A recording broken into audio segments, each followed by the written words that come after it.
It's the week 11 edition of the Phil Steele Show. We are live on YouTube on the Varsity Channel, and we are brought to you by our friends at Home Field Apparel. I'm Trip Hurd. We've got David Kahn, along with our guy Phil Steele, the best in the business. We're going to break down some games on this week 11 slate, get you some picks, get you some leans. I might even have a couple of locks this week. We're getting you set for Saturday.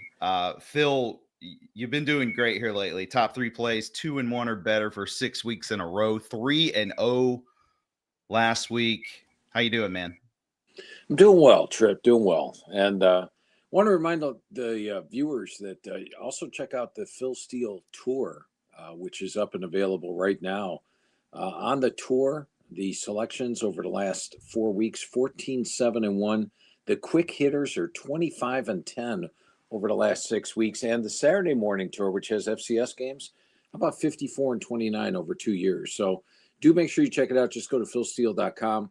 Click on the tour. It's right there on the front of the menu. And also this week, you get free schedules. If you want schedules in the Vegas rotation, they're absolutely free. Just go to philsteele.com and get those as well. The man has been on a heater. And David Kahn, you had your pick last week. I mean, a little chalky with the Service Academy under, but that's okay. That was your play. You stuck with it. It hit. It sure did. I'm back to 9-9 on the season, and 3 in a row, Trip. 3 weeks in a row, my single play has hit. So I'm also on a heater. The entire show is just on a heater right now as we get into week 11 of the Phil Steele Show. So good to feel good and excited to talk some games. I do want to mention this before we start the week 11 slate. Week 10, a little bit chalky in the top 25. We did have, I think we liked SMU here on the show, plus the points. We also talked about NC State potentially being a big problem for Georgia Tech. Under the radar games, though, and Con, you got to be right there in studio for this. Oh. West Virginia, what are you guys doing? Where did that come from? Against the Houston defense that had been really good all season. The Arizona State game, no Levitt, no Jordan Tyson. Win on the road as a touchdown dog at Iowa State. And then Phil, the Fresno game too. How does Fresno beat Boise at Boise 30-7? Even my Noles won a game. Well, Boise did lose their quarterback in the first quarter. 30-7 though. That's just no offense after he went out of the game. That's a head scratcher.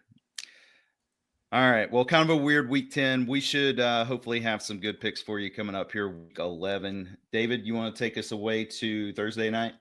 Yeah, absolutely. We got a couple of games to talk about here tonight. First one, Georgia Southern traveling to the Rock, Kid Brewer Stadium to take on App State, 7:30 kick. Both teams coming off a bye. App State has lost back-to-back excruciating one-score games. Georgia Southern, meanwhile, fell at Arkansas State last time out. Though I think the home field environment may play a factor here, Phil. App has only lost one time at home this year. Kid Brewer Stadium can be a very tough road environment for teams to come into. App right now laying 5.5 on their home turf. What do you got here tonight? Yeah, I think when you look at it, the home field probably is my biggest edge here. App has been an up and down team. They look great when they blew out Charlotte earlier in the year. They got past Oregon State. Oregon State had the ball deep in their territory, almost got a late score to beat them. Then they lost to Coastal at home. But they've been up and down, but I like when they're on. And I think this is a good situation to be on. And with Georgia Southern, the key for them, are they home or are they on the road? At home, they're doing great. They're 3-1, but on the road, they've struggled all season long. So I think the home-road dichotomy here gives me a lean to App State minus the points. I'll go with App being on tonight. We've got one more Thursday night game to cover. UTSA at South Florida, another 7:30 p.m. start time there. South Florida back in action after a bye week, and the loss before that, coming in that close loss on the road at Memphis. The Bulls laying a big number at home this week, hosting UTSA. 13.5 is what I'm seeing. Phil, I know you liked UTSA last week. That paid off with a win over Tulane, but you also mentioned when we were setting up that game how much better UTSA has been at home. This game's on the road. They haven't had much luck there. Bulls have been very good at 4-0 straight up and against the spread. Probably a good spot for South Florida, I would feel here. Yeah, if this game was in the Alamo Dome, I'd probably take UTSA outright, but they have proven that they are unbeatable. I think if you look at their conference record at home, I don't know if they've lost a game in conference play at home. However, on the road, they lost to North Texas by 38. They got upset by Temple this year, and they did play Texas A&M tough. South Florida is a team that has put the hammer down at times, led Memphis in the fourth quarter, but ended up losing that game. But a lot of their games have been blowouts. So if I'm going to play the game, I would lean with USF minus the points due to the location. All right, let's go to Friday night. We just touched on them, the Houston Cougars. They're our first game in the Friday window, 8 p.m. kickoff. They're in Orlando against UCF. Houston trying to get up off the mat after that stunner against West Virginia at home. Phil, Connor Wegman looked like he'd lathered his hands in butter before the game. He fumbled so many times. It was crazy. UCF, though, they've completely fallen off the wagon. Started the year 3-0, now have lost 4 of their last 5, so they need a win badly. Houston is laying 1.5 on the road. What's the play here tonight? Or on Friday? Yeah, I'm going to lean with UCF in this one. Houston really disappointed me last week. They were taking on a West Virginia team they should have handled, did not handle them. Maybe they started looking at, hey, we're a Big 12 contender. If we win this game, what do we do here? And a lot of times this late season, I call it unbeaten pressure or just pressure overall. They thought they were in Big 12 contention, and now they're out of it. But when I look at UCF, they've been a different team at home and away. They beat 3 teams early, including North Carolina, handily at home. The Kansas game, they led 14-0. And they were up in the fourth quarter. They lost their quarterback to injury. And even then, Fancher had them down at the goal line, down by 7 with a chance to tie late in the game, and they didn't get it. And then the last home game, they just buried that same West Virginia team that Houston couldn't handle. So I think the way UCF plays at home, the fact that Taven Jackson's back at QB is going to be a big plus here. And Houston's got to be disappointed after last week's performance. They could not stop the run. West Virginia ran all over him, averaged 4.6 yards per carry at almost 250 yards rushing. I'm going to go with UCF plus the 1.5. Very costly spot for me for Houston to have a really bad week there. Very upset with the Cougars in that performance last week. We've got another 8 o'clock kick on Friday night. Northwestern at number 20 USC. The Trojans able to win on the road last week at Nebraska. Now they're back at home. But they're on a short week against the Northwestern team that's coming off a bye. Lincoln Riley was not thrilled with that situation, apparently, in his press conference this week. USC is a 14.5-point favorite at home in the Coliseum.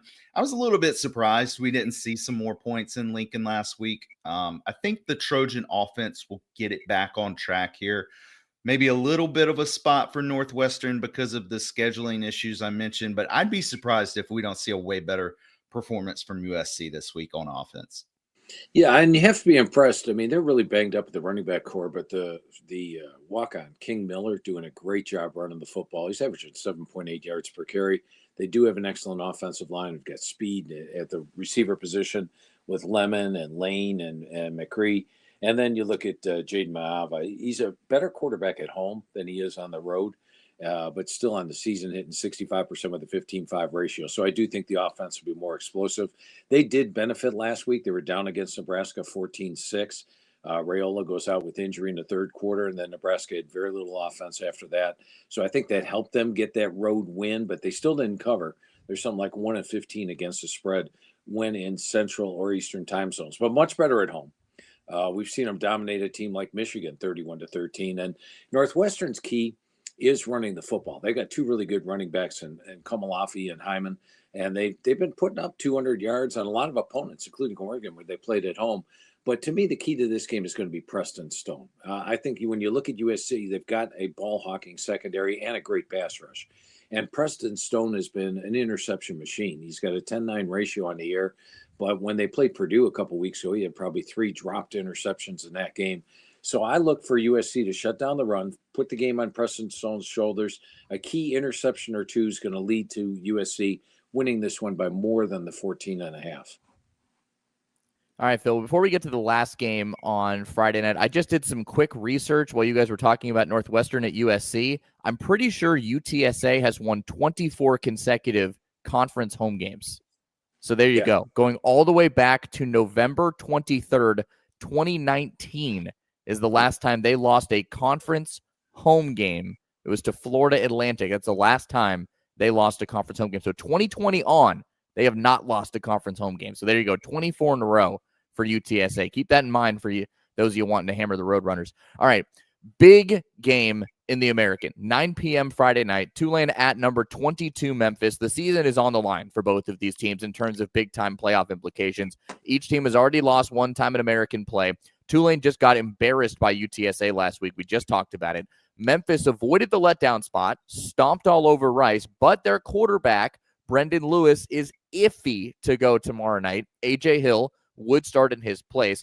Tulane did lose to Memphis last year in New Orleans. That derailed their season. Can they avoid the same fate tomorrow? They're getting 3.5 on the road.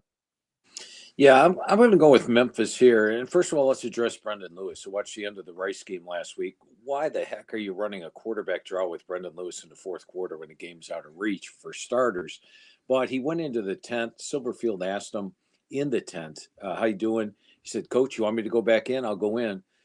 He said no. And then on the sidelines, he was telling all of his teammates, I'm okay. I'm okay. So I really think Brendan Lewis will play in this game. And remember, he was questionable for a game earlier this year and ended up playing the entire game. But if they're up big, don't run the guy late. Anyway, I digress. Memphis is one of those teams that's much better at home than they are on the road under Silverfield, almost unbeatable at home. On the road, they've struggled in the past. They're better this year. Lone loss this season was to UAB, where it's got the interim head coach bounce. Plus, Memphis was a large favorite on the road. A tough situation for him.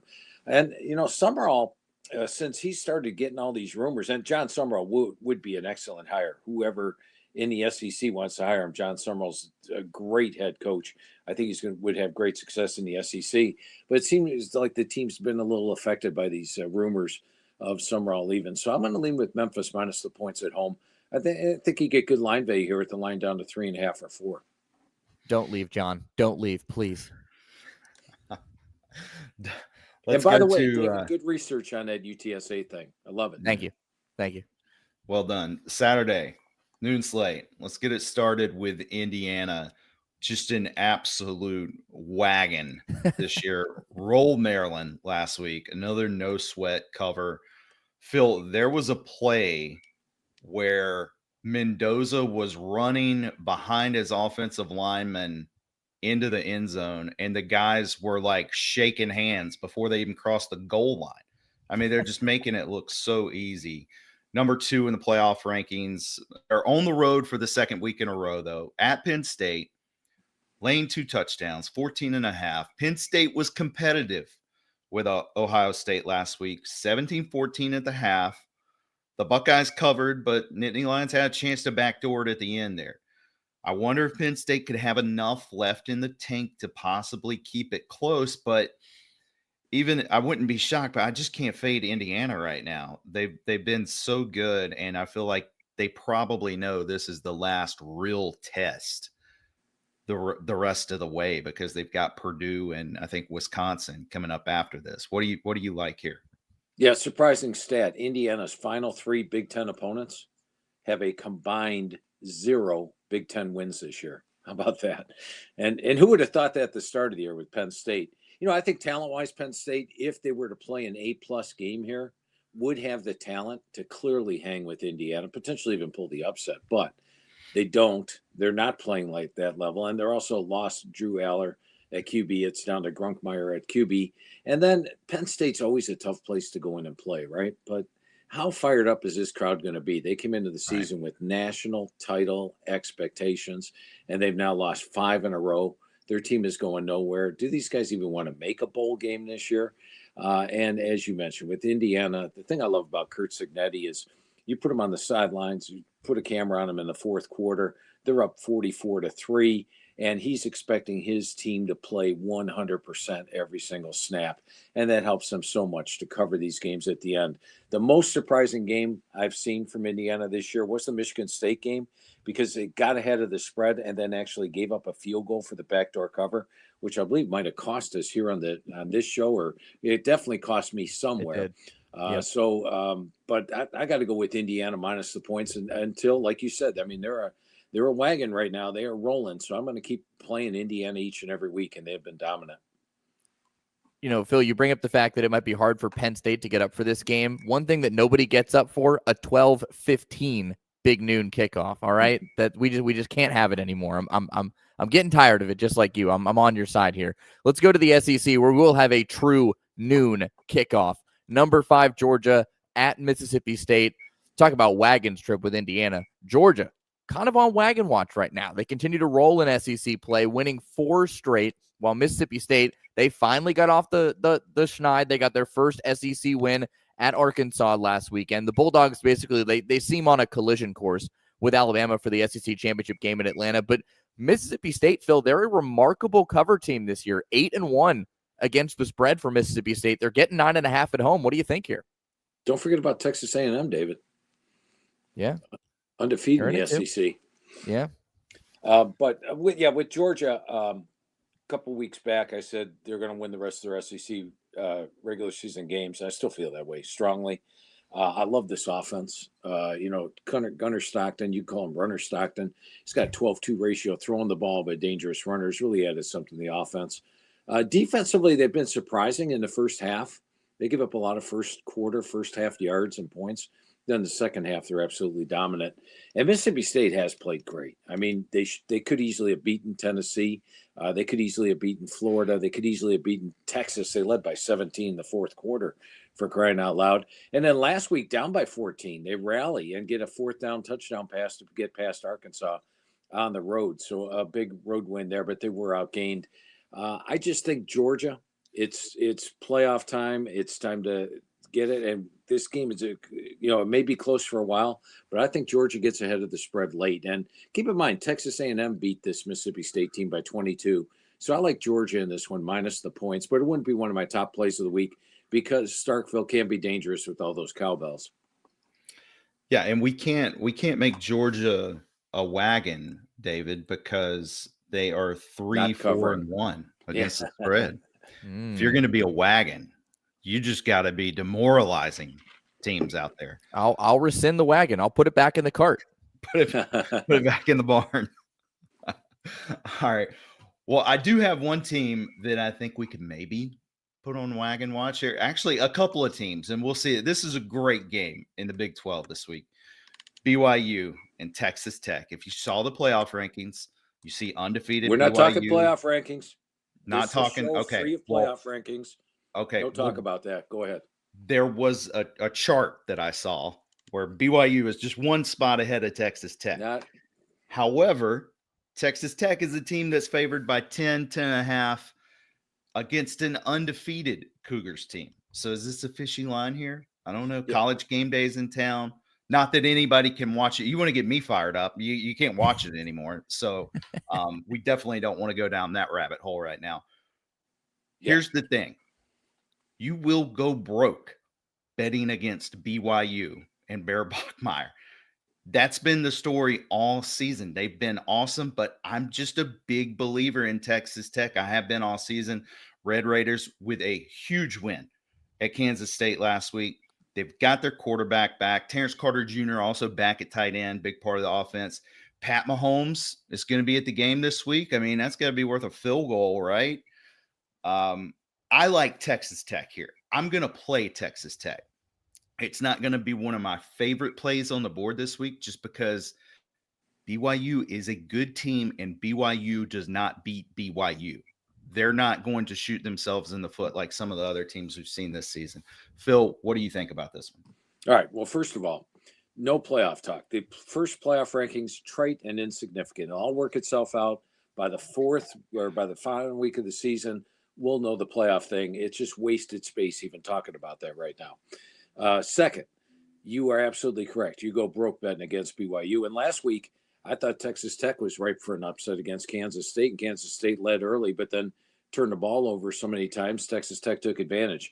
Texas Tech has been dominant. They've won all their wins have been by 23 points or more, but BYU covers every week. I was going to throw it to you guys and let you pick it, but we already have a pick here. We have got Tripp picking Texas Tech minus the points. So we're going to go with Tripp's pick here because I'm not betting against BYU and I'm not betting against Texas Tech. Well, that's a solid plan. So back to the playoff rankings. I'm just kidding. Nope. Tripp. No. All right, let's jump to. They're meaningless. I 100% agree with you. I was just trying to set up that maybe it was a fishy line, but it's really not. All right. To the ACC, SMU off their upset win over Miami. They're on the road at Boston College this week. Maybe a little letdown spot. Maybe a little sleepy here for the Ponies. Boston College kept it inside the line at home last week against Notre Dame. That line got up to 30 before they kicked that thing off. But I wonder if maybe that was kind of Boston College's last stand. All the statistical categories here favor SMU. I will mention again, last week, I say it every week, Kevin Jennings limping around. The guy looked like he could barely walk coming off the field. 2 plays later, he's right back in there. They're running him up and down the field. The guy is a gamer. You have to give him that. So unless we get some kind of news on Jennings that changes, I would still lean SMU here. What do you like, Phil? Yeah, well, I'll tell you this. BC will be fired up for the game because it's a red bandana game. And as you know, for the red bandana game, they always get the most energy and the most excitement. But here's a surprising stat for you about that. In the 11 red bandana games, I'll let you guys, out of the 11 games, what do you think their record is? Each of you take a quick guess. Quick guess. I actually knew this because I used to work with Boston College's radio network, but it's been a few years. I want to say it's like 8-3. Tripp? I have no idea. 5-6 straight up in ATS, which has really surprised me. At the start of the week, I was like, well, I'm not going against red bandana because we know all the big wins they've had on red bandana night, but actually 5-6 straight up in ATS. So that takes away that fear factor for me of playing SMU. And I think the last time SMU came off a big win and traveled to the East Coast, they gave their C effort against Wake Forest and ended up getting beat. I think that Lashley will hold that over their head here. They are the better team on both sides of the ball. And this is the same BC team that was getting beat by Connecticut by 15 at home, Clemson by 31 at home. So I see SMU going on the road and winning, even in a red bandana setting. All right, back to the Big Ten with the 1 o'clock game. Number 1, Ohio State at Purdue. Phil, Ohio State just continues to maul opponents. Their average margin of victory is nearly 30 points per game. Meanwhile, Purdue battled at Michigan last week. They lost 21-16, but they're still winless in the Big Ten at 0-6. And you look at Ohio State. Julian Sayin, 23-3 ratio, 2,200 yards. Jeremiah Smith, 9 touchdowns. There's just too much firepower here to even think about Purdue winning this game. The spread is lofty, though. It's Ohio State by 30.5. Buckeyes going to cover that in West Lafayette, Phil? Yeah, I think they will. They've been a spread covering machine this year. Tripp's going to throw out their ATS record in a minute when he looks it up. But I think when you look at Ohio State, they're not great at the half. And then they play the full 60 minutes. They get the cover at the end of the game. And they've got 2 Heisman contenders here, in Julian Sayin and Jeremiah Smith. And I believe it's a big goal for their head coach, Ryan Day, to get a Heisman trophy for Ohio State. So look for both of those guys to put up big stats. Meanwhile, Purdue's offense had been doing great early in the year, but it sort of fits in spurts as of late. Got shut out by Northwestern last week against Michigan, just 276 yards. And when Ohio State goes on the road, they generally have a good following of fans. I expect the crowd to be a lot of Buckeye fans. And when they go on the road, they tend to be even louder on the road than they are at home because they want to show that they're there. So with that dominant defense, holding opponents to 162 yards per game below their average, number 1 in the country, I'm going to go with Ohio State minus the points even on the road. 7-0-1. I didn't need to. I did look it up. I didn't need to. I knew that one off the top of my head. 7-0-1. And yeah, I agree with you this week. I think they can probably just name their score at Purdue. They are the only team that is covered 100% of the time in college football. The only team. There's a bunch of teams that are 8-1 ATS. There's a few, Memphis, Texas Tech, and Mississippi State. But Ohio State, only one 100% cover Ohio rate State there. had a push. They had a push. Yeah. The only one that Ohio, has not lost against the spread. Yeah, there you go. Yeah, there you go. There you go. All right, let's go to, let's stay in the Big Ten, actually. Maryland at Rutgers, 2:30 kickoff. Key game for both of these teams. They fight for bowl eligibility. Each of them have 4 wins. Maryland, though, they've lost 4 straight. Rutgers has dropped 4 of 5. Their lone win was against Purdue, and that was a tight one in West Lafayette. Rutgers is a home favorite this year, though, Phil. 3-0, and they're favored by 1.5 in New Jersey, hosting the Terps. What you got here? Yeah, I'm going to give a slight lean on Rutgers. And just to give you a little bit series history here, in the Shiano-Loxley matchups, I think the first 3 times they met, I liked Rutgers each time, and Maryland just destroyed them. So I'm like, okay, Rutgers does not match up well with Maryland. Maryland's offense is a bad fit for their defense, and vice versa. And then last year, Rutgers actually beat Maryland 31-17. So they proved that it's not necessarily the matchup of it. It's that they can indeed win.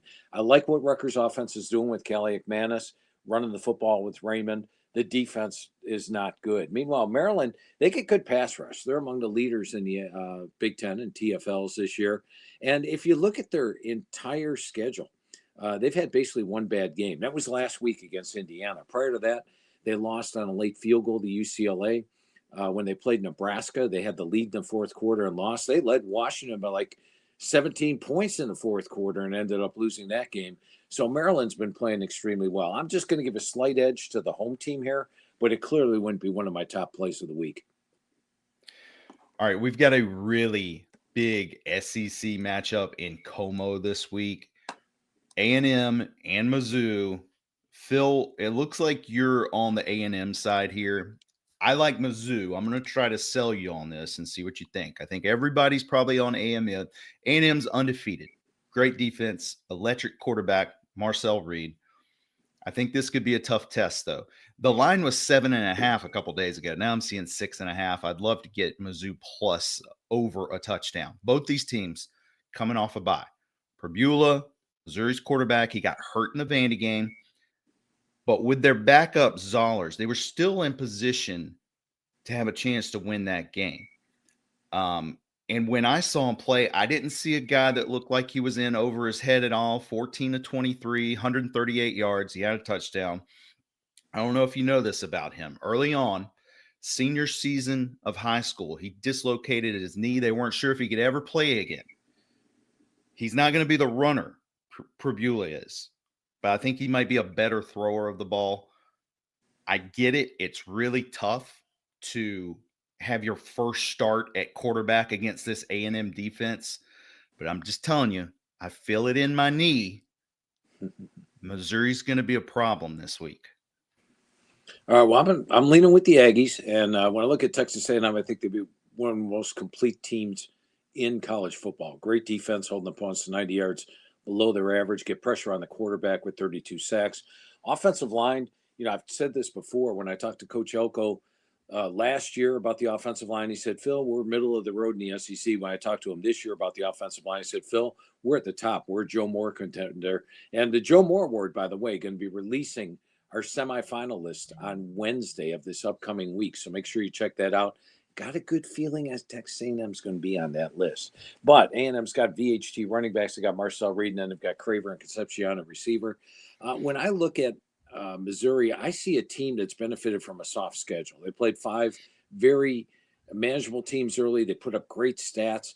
Ahmed Hardy, who looked like a Heisman contender, hasn't topped 100 yards in the last 3 games. Yeah. They lost to Alabama, they lost to Vanderbilt, and they only beat Auburn in overtime. So they haven't been as impressive. They are having a quarterback make his first road start against a Mike Elko defense. And I think Mike Elko always has a great defense. So I like A&M to go on the road and win this one by more than 6.5 trips. So I'm going against you this week. Okay.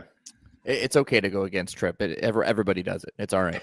We have differing sides from the two of you on A&M and Missouri. We have the chat chiming in and saying take the under of 47.5 in this one. Expect a playoff-like close game, says the chat. Okay.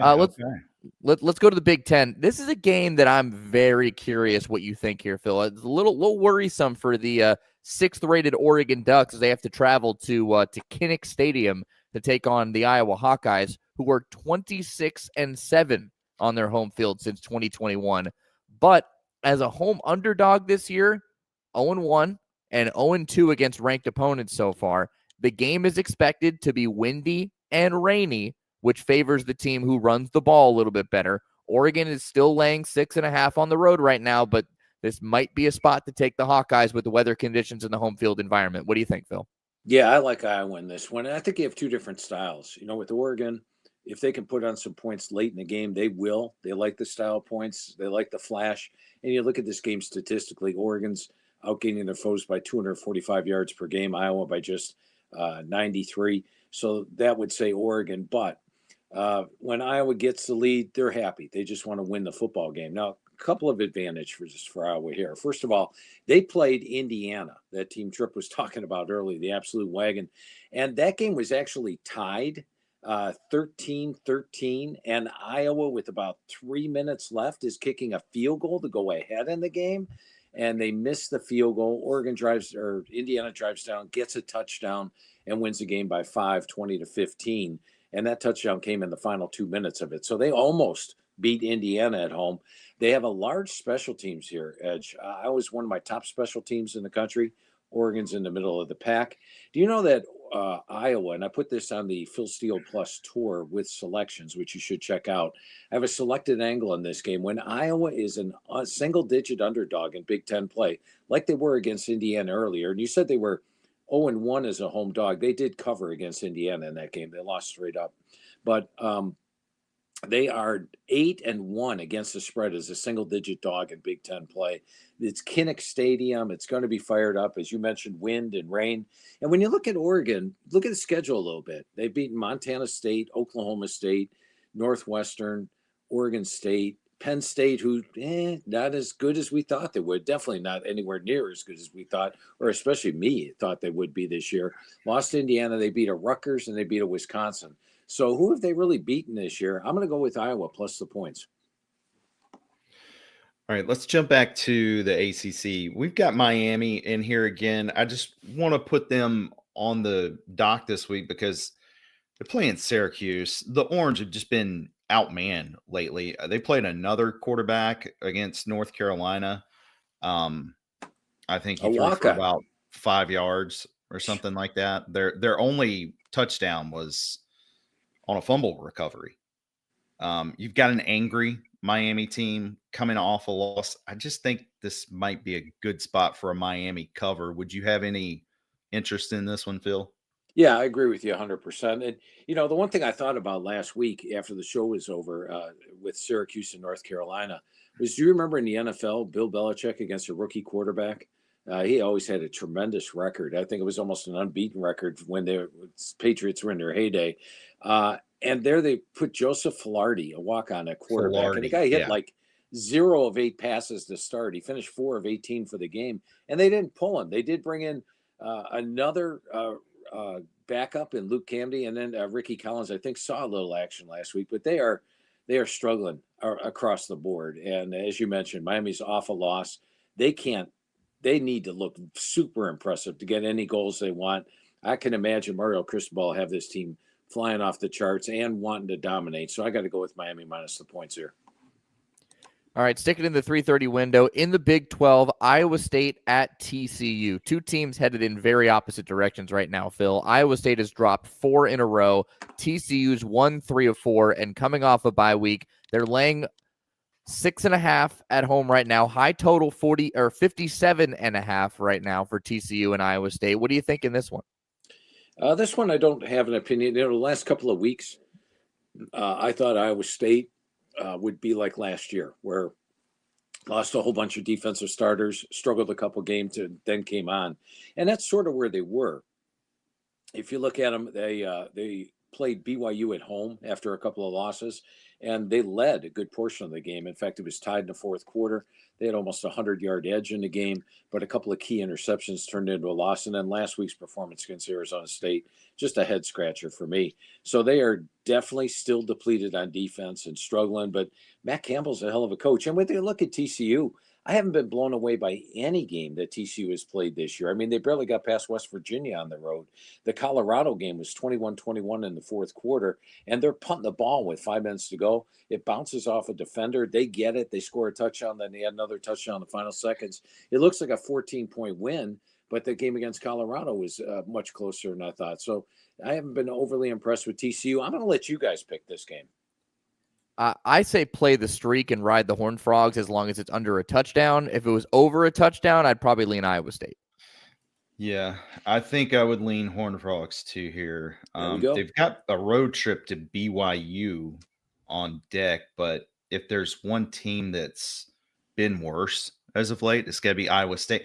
Iowa State lost to Colorado, and Colorado, man, you talk about a team that is just folded up. Maybe that was their last dance against Iowa State, but I don't know. Iowa State's just not been very impressive. All you, Trip. Oh, back to me. Okay, sorry. Let's see. Here's a great game. Duke, huge win on the road at Clemson. Absolute shootout. Guys, I told you I liked the points last week down there. That game was the overhit at defensive pass interference. Are you kidding me? That game. That game, the overhit at halftime. I don't like Duke this week, though. I think it's a very tricky spot this week for Duke on the road at UConn. UConn is not a pushover, and they will also be able to move the ball on that Duke defense because it's leaking like a sieve, and it's been doing it for weeks. UConn also gets up for these games against the ACC. I think I lost my note. 8-3-1 against the ACC under Mora. Duke could lose this game too, and it not really affect their ACC standings. I love this spot for the Huskies here. I wouldn't be shocked if they won the game outright. Yeah, I'm going to agree with a lot of the stuff you said there, Trip. First of all, is this a sandwich spot? Yes. Duke is off that big win against Clemson. They've got Virginia on deck, and Duke is still very much alive in the ACC title chase. If they win out, they will have one ACC loss. They'll have beaten Virginia, so they'll hold the head-to-head over Virginia. And odds are they're in the ACC title game. This game is absolutely meaningless. The only shot they have at making the playoff would be to win the ACC. They already have 3 losses this year. So what you do against Connecticut is trite and insignificant. Meanwhile, UConn, as you mentioned, a couple of weeks ago, they took advantage of Boston College, where Boston College was in the middle of an ACC run, and UConn was all fired up to try to beat a Power 4 team, excuse me. And then Connecticut suffered a letdown the next week at Rice and ended up losing, but they were back to being dominant last week. They have the run game. Mora has a team that just comes out and plays hard every game, and then their quarterback has a 22-0 ratio. So add that all up.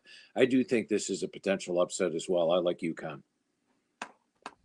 Absolutely love that pick. UConn plus 9.5. Let's stick in the 3:30 window. One more game in the SEC. Auburn at number 15, Vanderbilt. Hugh Freeze fired earlier this week for Auburn. New starting quarterback, Ashton Daniels, named by the interim DJ Durkin. Now you wonder, does Auburn get that interim coach bounce? We saw it happen with UAB against Memphis a couple weeks ago. Meanwhile, for Vanderbilt, they're coming off a disheartening loss at Texas. They did come back, but they need to handle their business these next 2 games, Phil, against Auburn and Kentucky. Vanderbilt's laying 6.5 at home. What do you think? Yeah, I'm going to lean with Vanderbilt in this game for the following reasons. When you look at Auburn, great defense, and Durkin is the new interim head coach. They're holding opponents to 107 yards below their average. Offensively, they're struggling, and they really don't have a quarterback they have confidence in. Even last week, they benched Ashton Daniels at a time. Jackson Arnold came back in, and then it was back to Daniels, and they end up getting 3 points against Kentucky. Vanderbilt's going to be fired up. They're at home. This is a team that, off their last loss, beat LSU by 7. And I think that LSU team they played that week is better than Auburn, so I think they're capable of getting it by 7. Pavia will have the team fired up. And I don't know how many Auburn fans will be there. Generally, when you play in Nashville, the opponent SEC team outnumbers Vanderbilt, and that really takes away their home field advantage. But I think in this case, Vanderbilt's got the more excited fan base here. So I would think Vanderbilt will get this one and get it by over the 6.5. So I like Vandy in this one. All right, let's go back to the ACC. We've got Wake Forest on the road at number 12, Virginia. You know how I told you guys last week that Wake Forest was going to beat Florida State straight up? I was just kidding. I was just messing around. So hopefully everyone listened to Phil on that one, because that was one of his plays there, Florida State. That's really the only game that's gotten away from the Deacs all year. In their other 2 losses, they were very competitive. They were close games. This week on the road in Charlottesville, Virginia got it done against Cal last week. They just kind of keep on surviving week to week. They got the pick 6 late to cover 2 last week, but Virginia favored by 6.5 here. Could be maybe a little bit of a look ahead spot for Virginia. They've got Duke next week, but certainly more to play for the Hoos in this one, Phil. Yeah, I think both teams are playing excited football, so I don't think there's any advantage in that area. I think Virginia at home can be tough. I think they're going to have one of the more excited home crowds that they've had, because they've got the ACC in their hands. Remember that NC State loss they had earlier in the year was a non-conference game, so they have 0 losses in ACC play.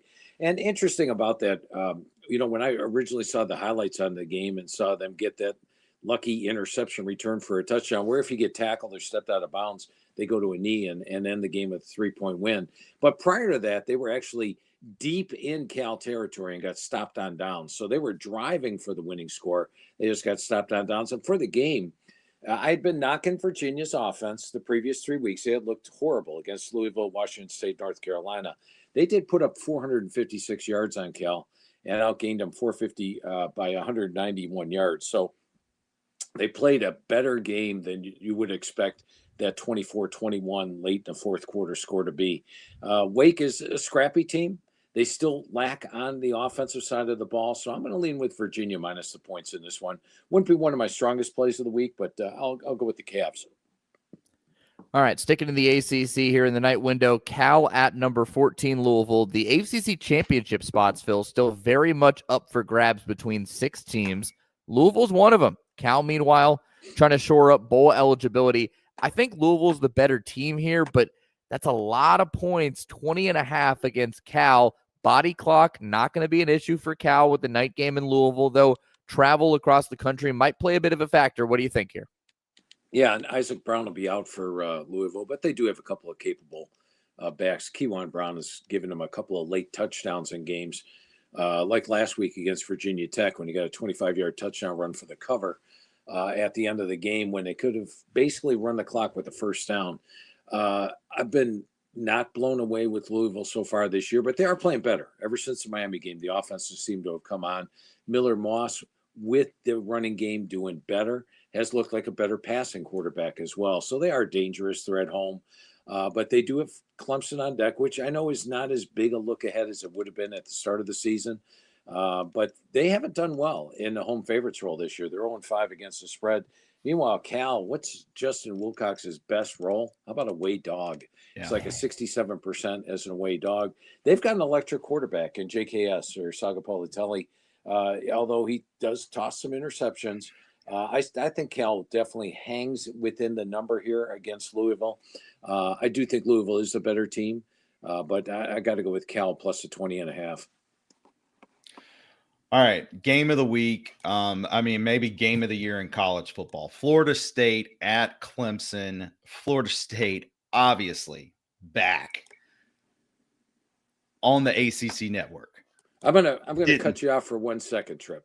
All right. I'm gonna say this. I am not gonna have a pick on this game, so okay. I am gonna let Trip pick this game. So Trip, pick it like you're picking the game. I've got a good play here.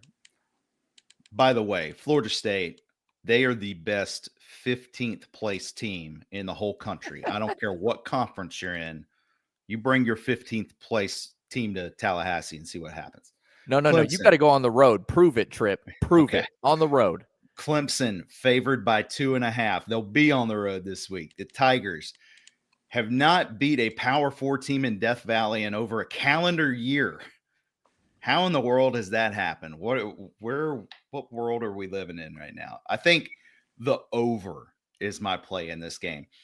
FSU defense, okay against the run. They can't stop the pass. Clemson's going to go up and down the field on them, but I think the Noles are going to be able to score as well. 56.5 is the total. I get it. We talked about it last week. Clemson, they've got a ton of draft picks. They've got a ton of big names on defense. They're not playing like a great defense right now. I like the over. And I'll be honest with you, I think Florida State's probably got a good chance to win this game outright too, because again, Clemson's just not playing up to expectations this year. Florida State, who knows? It was against Wake Forest. Maybe they found a little something, but I would lean Florida State plus the points. I really like the over there. There you go. Got a strong selection on the game. Lock of the week from Trip. Over. Game of the year. Yeah. Game of the year. Everything else pales in comparison. CC Network. Can I challenge that game of the year from Trip with our next game, 7:30, LSU at number 4, Alabama? I would normally challenge it with that in previous years because, Phil, I remember growing up just watching this game. You were locked in for the night game, whether it's in Death Valley or Tuscaloosa, because these games are just going to be drag out, slog fest where it's going to be 9-6 is the final, because both these teams just had just elite defenses, and it was such a fun game to watch. Two head coaches just go toe to toe. That's not going to be the case this year. It's just not. Number 4 Alabama is the more talented team. Ty Simpson, 20-1 ratio. Jam Miller back from his concussion. LSU's lost back-to-back games, and this game's in Tuscaloosa. Tied by 9.5? Yes, right? That's the only play. Yeah, and once again, if you're LSU, you're hoping for the interim head coach bounce, but I don't know if that's going to happen here on the road. Their offense has not played like you thought it would, and there's a couple of key things on there. The offensive line lost 4 guys to the NFL and has really struggled. 7 sacks at home in Death Valley against Texas A&M. That's not a good sign. And they also struggle to run the football, averaging under 4 yards per carry and barely over 100 yards per game on the ground. You look at Alabama. Now, their ground game hasn't been what you'd expect, but I think it's going to continue to improve with Jam Miller being back in the lineup. And Ty Simpson, I would put him right at the top of the Heisman list right now. Clearly one of the top favorites. And this Alabama team, while they did not cover last week against South Carolina in their last game, I still think they're a good team cover-wise this year. And finally, look at last year. They went into Death Valley and beat LSU 42-13. I'm definitely going to side with the Tide in this one as well. So I agree with you, David. All right. Well, Ty Simpson, by the way, for those wondering, is number 3 overall in the Heisman odds. He's plus 390. You got Julian Sayin as the leader, Fernando Mendoza number 2, Ty Simpson number 3. So he is right up there at the top. Marcel Reed is the 4th. You go down to number 6 before you get a wide receiver, Jeremiah Smith, but he's plus 3,500 to win the Heisman. Did you know that Julian Sayin's only 12 years old? Did you say I saw him without his helmet on for the first time after that Penn State game? He looks like a very young guy. It was hilarious to me. And Tripp, the great thing is he may look 12, but he throws like he's 22. So that's all that matters. He's playing great. He is. Can't argue that. All right, another SEC game at 7:30, Florida at Kentucky. The Wildcats just beat Auburn on the road and ousted Hugh Freeze, so they're coming back home with some momentum. Kentucky is a home underdog this year, 0-3 straight up, but 2-1 against the spread. So keep that in mind when you look at this one. Florida is laying 3.5 on the road at Kroger Field, but just take a look at those Texas and Ole Miss games, Phil, for evidence. Kentucky is tough to beat at home. All right, David, I'm going to give you some homework to do while I'm talking about the game, and that is how many straight losses at home to P4 teams has Kentucky suffered? I don't have the number in my head, but look it up. At home versus a P4 team, how many straight losses? When I look at this matchup, I do think Kentucky is playing much better. You go back to the Tennessee, we saw Cutter Boley, what do you have, 5 touchdown passes against Tennessee, over 300 yards.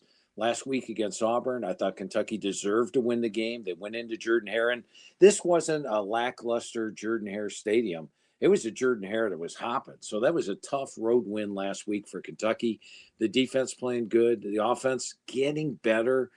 Still is going to be one of your weaker offenses out there. And then when you look at Florida, they've got the talent to play with anybody. Now, I think that Napier did a great job compiling the talent. They just had their problems maybe with turnovers like Lagway had against LSU. But they went into LSU and had a 23-10 first down edge in that game. They, of course, beat Texas and probably worse than the final score would indicate. So I think Florida is the better team, capable of winning on the road. And, David, how many straight games has Kentucky lost to P4 teams at home? Phil, you're not going to believe this. So the answer is 11. But you know the last team they beat, the last Florida. Power 4 team they beat, it's Florida. That's right. It's Florida. September 30th, 2023, a noon game at Kroger Field. Kentucky walloped number 22 Florida 33-14. Since then, they have not beaten a Power 4 team at home. Thank you, David. Good research. You're welcome. I thought they beat Georgia. Mm-hmm. They lost Georgia. They had like a crazy. These games are close. That's the point game. I'm trying to make. Is that 3.5 might be too large, but Phil says take it. Yeah, it was like 13-10 or something like that. But I think they lost that game to Georgia. All right, Notre Dame and Navy. Let's talk about this one. We talked earlier. Notre Dame kind of a little bit of a head scratching performance last week. They just didn't look great against BC. They still won the game. They just didn't really come close to covering. Again, that line got shot up way before kick to about 30 points. Navy, on the other hand, I needed Navy to score more last week. I had the over with them in North Texas. By the way, the over this week, this should be another fairly high scoring game. It's 56.5. That's like a 10-point discount from last week. And I think Notre Dame will respond here. I think they're going to play better and they can definitely score. So I think the over might be worth another look here. What's your angle on this game, Phil? I'm going to say toss that one out of your mix because the one thing about Marcus Freeman, he knows how to defend the option. You go back to last year, they played Navy. They beat them 51-14. Yes, that would have put the game over, but they did hold them down. And then Army, they beat 49-14. So in both games, they allowed 14 points. If you're going to play the over, you're banking on Notre Dame scoring, 30, 35 points, A lot, 40 some odd points. And if you're going to do that, you might as well just go with Notre Dame to win the game outright, which I would in this case. I think when you look at the matchup, Freeman knows how to defend the option. He's got the athletes on defense. I've watched them play both those teams last year, and they just were there at the right spot. You handle your assignment and don't worry about everybody else's. That's what you have to do against the option, because one blown assignment, you're giving up a big play. Notre Dame can do it. On the flip side of the coin, Navy has always had troubles stopping the pass. And C.J. Carr is just ripping it up this year. He's got some solid receivers, Raridan, one of the top tight ends, Faison, and then, of course, the ground game. They got Love and Price and that offensive line, and they're going against a smaller defensive front. So I think Notre Dame's offense will score. I think the defense will slow down Navy. To me, the better play is Notre Dame minus the points. And let's take just a closer look at Navy's schedule this year. They played VMI, UAB, Tulsa, Rice, Air Force, Temple, FAU. Those were their 7 wins. Who have they beaten this year? A massive schedule edge to Notre Dame, who's played the much tougher schedule. Got a call in the chat for a Notre Dame first half play as well. Makes sense. Love it. Good call, chat. There you go. Who chatted that out? That'd be our man, Daryl Turner. Thank you, Daryl. Yeah. All right. Last game of the slate for you, Phil. Nebraska at UCLA, 9 p.m. kick in Los Angeles. Nebraska got the double whammy last week, Phil. They lost narrowly to USC, and then they lose Dylan Raiola for the year. So TJ Lateef is the new quarterback for the Cornhuskers. UCLA, meanwhile, they're coming off a bye after getting whacked by Indiana. They're favored by 2.5. What's the play here with this one late night out on the West Coast? And I've heard some people break this game down and say, well, Nebraska's going to have to run the football with Emmett Johnson. We saw Lateef last week in that game against which they were at home against USC. And once Raiola went out, so did Nebraska's offense go out. And I think Lateef hit something like 5 of 7 passes for 7 yards. So like, well, Latif can't throw the football, so they're going to have to run. But I am going to throw that out the window. I talked to Coach Rule post spring, and he said Latif can really spin the football. And now I don't think he was expecting to play in that game. Now they're going to get him fully developed and ready to play. And if UCLA is going to bring 9 guys in the box because they think Latif's not going to throw the football, they're wrong. They're going to get beat. Hunter, Barney, Key, those guys will get some passes this week. He is not just a running quarterback. He can also throw. And I think UCLA's focus is going to be on stopping the run and Emmett Johnson. And by the way, ever since Holgerson took over as offensive coordinator, Emmett Johnson seems to get 100 yards each and every game. So I think the game means more still to Nebraska. I think Latif will be much more productive than he was last week when he was thrown into the fire against USC. And I do like UCLA. They played great since the interim head coach happened. Their only bad game, much like Maryland, was Indiana. But I'm going to call for Nebraska. And here's the other factor why I like Nebraska is the fact that this game's in the Rose Bowl.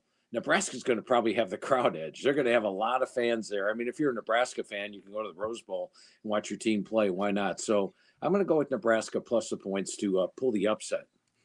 You didn't tell Wayne Cook that, did you, this week? You know, Wayne didn't ask me that on the show. I hurt his feelings. I was waiting.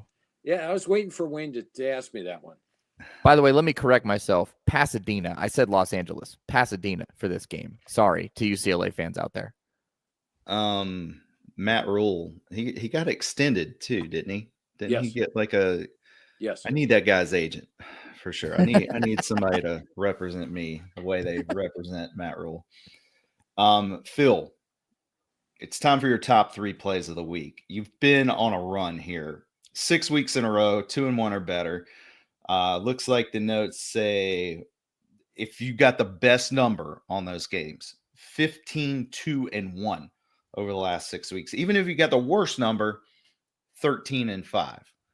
You're doing pretty well here, sir. What do you have in store for us this week?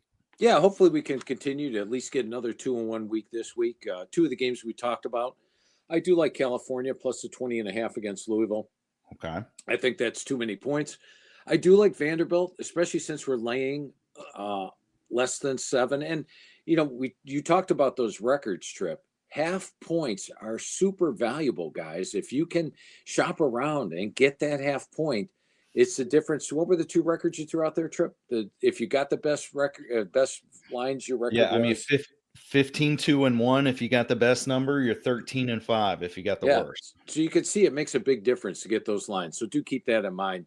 And then the third one, I'm going to bring in a Stephen Hartzell play. He asked me at the end of every show. He says, Phil, do you have an off-the-radar game that you like? And I do have one I like this week.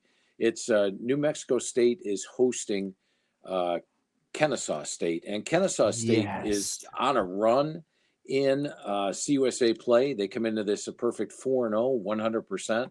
But they're actually minus 7 yards per game in league play. And the thing about New Mexico State, they're one of those teams that's great at home and poor on the road. In fact, at home this year, they upset Tulsa as a home dog. They upset Sam Houston State as a home dog. And then they played Missouri State at home and lost in overtime, so they didn't cover. But they've got 3 wins and 1 overtime loss. And they're getting 9.5 here. And I like the fact that TK King, their wide receiver, who is probably their best playmaker, missed the first 4 games. He's back. And I like New Mexico State plus 9.5 over Kennesaw State. 4 p.m. ESPN Plus. Lock it in, baby. I thought for a second you were telling us that you were taking a Stephen Hartzell pick and throwing it in your top 3. You had me worried for a second there. But that's no, every Tuesday I do a show with Stephen and Wayne, and Stephen always asks me at the end of the show, he says, Phil, you got any off-the-radar games? And I believe the last 4 that I've given them have won. And I'm selective. I don't put one out every week, but they're on a nice little run. So hopefully we can get another win here this week. Well, they've been doing well for you this year. I tell everybody, anytime you throw something in the top 3 that is a game that we have not talked about on the show, it's probably a pick worth taking a look at. David, do you have anything this week?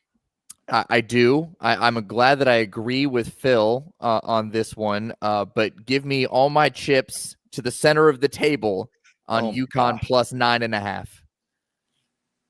On what? UConn? Is that what you said? UConn plus 9.5 against Duke. I think that is the absolute perfect spot for UConn. They could win the game outright, but I'm gonna take the safer play and go plus 9.5. I agree with what you said, Trip, about that game. Could be another shootout game like they had against Clemson last week for Duke, but I like UConn to cover that spread at home. What about you, Trip? I like UConn. I'll give you a play that we didn't cover on the show either. Another team that's quietly covering a lot of games is San Diego State.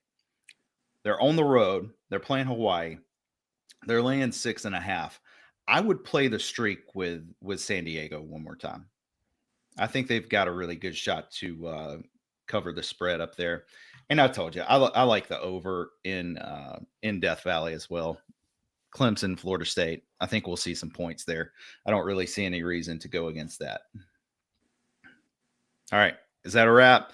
Phil, do you want to remind everybody listening out there, go to philsteele.com. If you get that inside the press box, Phil Steele Plus, there's so much information on that website. It's mind-blowing. But tell everyone where to go.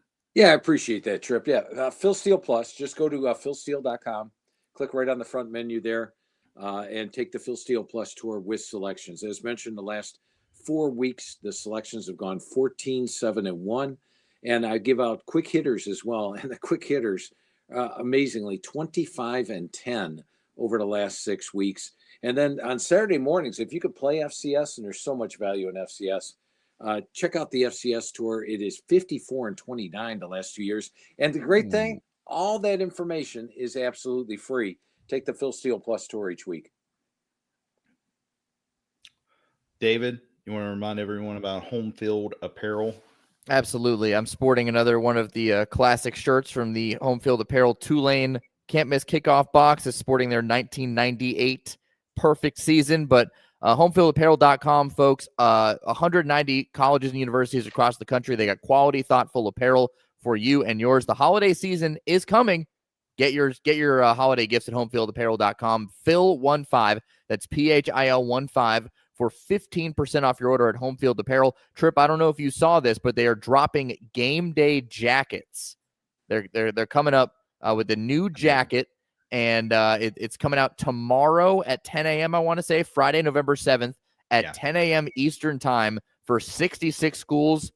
They're pretty slick, guys. Almost looks like a basketball warm-up. Yep, type 90s vintage style jacket. They look so clean. It's got a removable hood, so for rain, you can put it on, you can take it off.